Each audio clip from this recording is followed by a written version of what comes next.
Hello అండి, అందరికీ నమస్కారం. Welcome to our channel happy hearts. నేను మీ శ్రావ్య.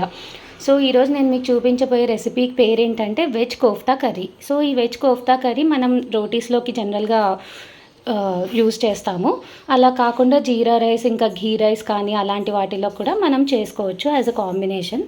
సో ఇప్పుడు ఈ వెజ్ కోఫ్తా కర్రీకి కావాల్సిన పదార్థాలు ఏంటో మనం ఇప్పుడు చూద్దాం. ఫస్ట్ గ్రేవీకి కావాల్సిన పదార్థాలు నేను మీకు చూపిస్తాను. 3 ఆనియన్స్ ఇలా పెద్ద ముక్కలు చేసుకొని పెట్టుకున్నాను. ఒక 10 to 5 క్యాష్యూ నట్స్ వేస్తున్నాను. అలాగే ఒక 5 గ్రీన్ చిల్లీస్ ఇలా స్లైస్ చేసుకొని పెట్టుకున్నాను. కొంచెం కర్రీ లీవ్స్ వాడుతున్నాను ఇక్కడ. అండ్ అలానే ఒక 5 టొమాటోస్, స్మాల్ సైజ్ టొమాటోస్ ఇలా పీసెస్ చేసుకొని పెట్టుకున్నాను. 2 బిర్యానీ ఆకులు, 4 దాల్చిన చెక్క ముక్కలు, అలానే 3 యాలకులు, ఒక 4 నుంచి 5 లవంగాలు. అండ్ ఆయిల్లో ఫస్ట్ మనం షాజీరా వేస్తాము. సో మనం గ్రేవీ కోసం ఫస్ట్ ఒక కడాయి తీసుకొని, కొంచెం వెడల్పు సైజ్ కడాయి తీసుకోండి. అలానే ఒక 3 టేబుల్ స్పూన్స్ ఆయిల్ వేసుకొని ఫస్ట్ షాజీరా వేసుకుందాం. షాజీరా కొంచెం ఫ్రై అయింది. సో మనం మిగతా మసాలా దినుసులు వేసేస్తున్నాము. ఇవి కొంచెం అరోమాటిక్గా టర్న్ అయినప్పుడు మనం ఆనియన్స్, గ్రీన్ చిల్లీస్ అవన్నీ వేసుకుందాం. సో ఇప్పుడు కోఫ్తా బాల్స్ కోసం మనకి ఏమేం కావాలో నేను ఒకసారి చెప్తాను. ఈ ప్రాసెస్ గ్రేవీ ప్రాసెస్ అయ్యే కొద్దీ మనం ఇవి అరేంజ్ చేసేసుకుంటే మనకి ఈజీ అయిపోతుంది. సో ఇక్కడ 2 to 3 పొటాటోస్ తీసుకొని మనం బాయిల్ చేసేసుకొని పీల్ చేసుకొని ఇట్లా రెడీగా పెట్టుకుందాము. అలాగే క్యారెట్స్ ఒక 3 గ్రేట్ చేసుకోండి. అలానే బీన్స్ దాదాపు ఒక 15 బీన్స్ ఇలా స్మాల్ సైజెస్ చాలా సన్నగా తరుక్కొని పెట్టుకోండి. అలానే పన్నీర్ ఒక 200 గ్రామ్స్ పన్నీర్ ఉంటుంది కదా, అది ఇలా నేను గ్రేట్ చేసేసుకొని పెట్టుకున్నాము. సో ఇప్పుడు మనము ఇందులో ఆనియన్స్, జీడిపప్పు, పచ్చిమిర్చి అవన్నీ వేసేద్దాం.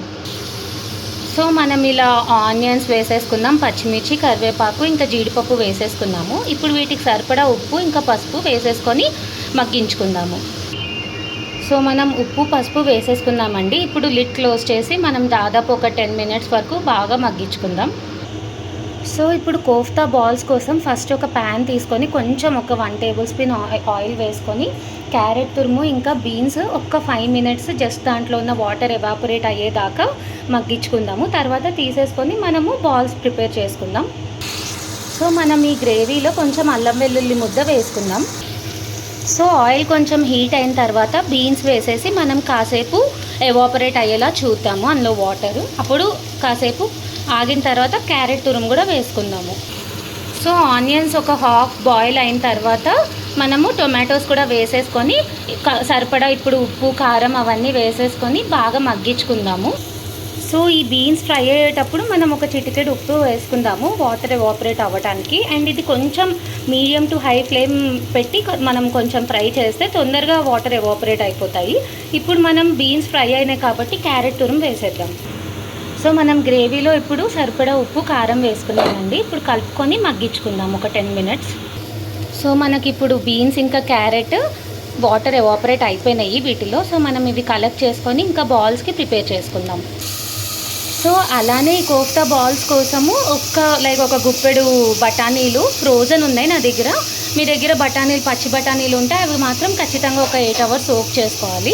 సోక్ చేసుకొని బాయిల్ చేసుకోవాలి. ఇవైతే అవంతా అవసరం లేదు. కొంచెం వేయించి తర్వాత మ్యాషర్తో మ్యాష్ చేసేస్తే మనకి ఈ బఠానీ పేస్ట్ కూడా రెడీ అయిపోతుంది. సో ఇవి రెడీ చేసుకొని పెట్టుకుందాం.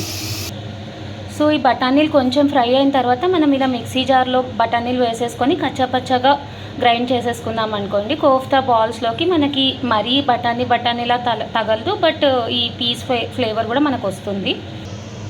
సో మనం ఇక్కడ గ్రేటెడ్ పన్నీర్ వేసేస్తున్నామండి. పన్నీర్ తురుము, అలాగే బంగాళదుంప పేస్ట్ కావాల్సినంత మనం కలుపుకుంటూ అవసరమైతేనే వేసుకోవాలి మిగతాదంతా. అలానే ఈ పచ్చి బఠానీ పేస్ట్.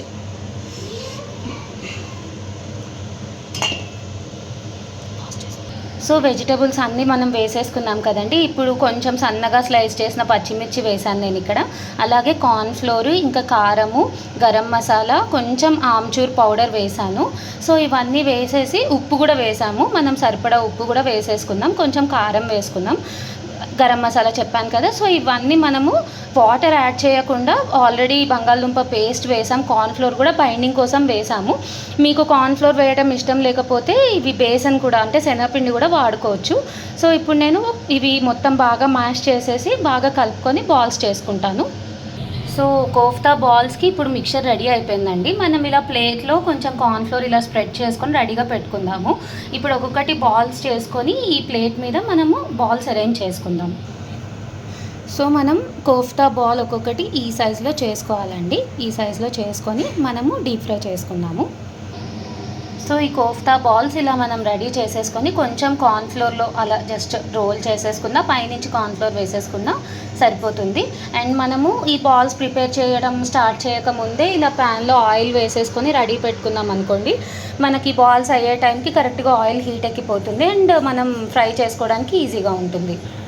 సో మనకి గ్రేవీ కోసం ఇది కూడా రెడీ అయిపోయింది, ఆనియన్ ఇంకా టొమాటో కర్రీ లాంటిది. ఇప్పుడు మనము దీన్ని చల్లార్చుకుందాము ఇప్పటి వరకు. సో ఇప్పుడు మనం దీన్ని గ్రైండ్ చేసుకొని రెడీగా పెట్టుకుందాము. సో మనము ఇలా బాల్స్ ఒక్కొక్కటి వేసుకొని డీప్ ఫ్రై చేసుకోవాలండి. సో చూసారా అండి కోఫ్తా బాల్స్ ఎంత మంచిగా రెడీ అయిపోయినాయో. ఒకటి మీకు హాఫ్ చేసి చూపిస్తున్నాను. సో ఇలా ఉంటుంది. పన్నీర్ అన్నీ కలిపాం కదా, చాలా టేస్ట్ బాగుంటుందండి. ఈ కలర్లో మనకు వచ్చినప్పుడు మనం ఇవి తీసేసుకోవాలి.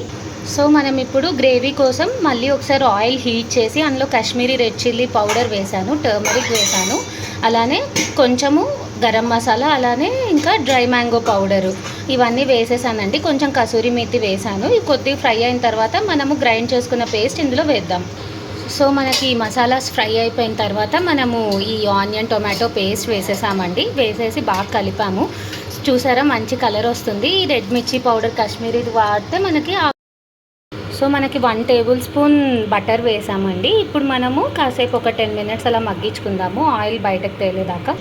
సో మనకి ఆయిల్ తేలిందండి. నేను కోఫ్తా బాల్స్ ఇందులో వేసేసిన తర్వాత ఇప్పుడు మొత్తం ఒక దాదాపు అన్ని బాల్స్తో పాటు ఒక 5 మినిట్స్ బాగా బాయిల్ అవ్వాలి. తర్వాత మనం సర్వ్ చేసుకోవచ్చు. సో కోఫ్తా బాల్ వేసిన తర్వాత గ్రేవీలో ఒకసారి ఇలా చేత్తో ప్రెస్ చేసి చూడండి. ఇలా కొంచెం ప్రెస్ అవుతుంది అంటే మనకు జ్యూసీ అయినట్టు కోఫ్తా కూడా. సో బాగా బాయిల్ అయింది కదండి. ఫైనల్గా కస్తూరి మేతి వేసి మనం దించేసుకుందాం ఇంకా. So veg kofta curry ready అయిపోయిందండి. చూసారా ఎంత మంచి కలర్, ఎంత మంచి ఫ్లేవర్ఫుల్గా కనిపిస్తుందో. నేను ఇక్కడ టొమాటో ఇంకా గ్రీన్ చిల్లీ అలా కొంచెం ఫ్రై చేసి నేను ఇక్కడ గార్నిష్ చేస్తున్నానండి. So hope you like the video. ఒకసారి వెజ్ కోఫ్తా కర్రీ నేను చెప్పిన స్టైల్లో ట్రై చేసి చూడండి. ఎలా ఉందో కామెంట్ సెక్షన్లో కామెంట్ చేయండి. Thank you so much for watching the video అండి.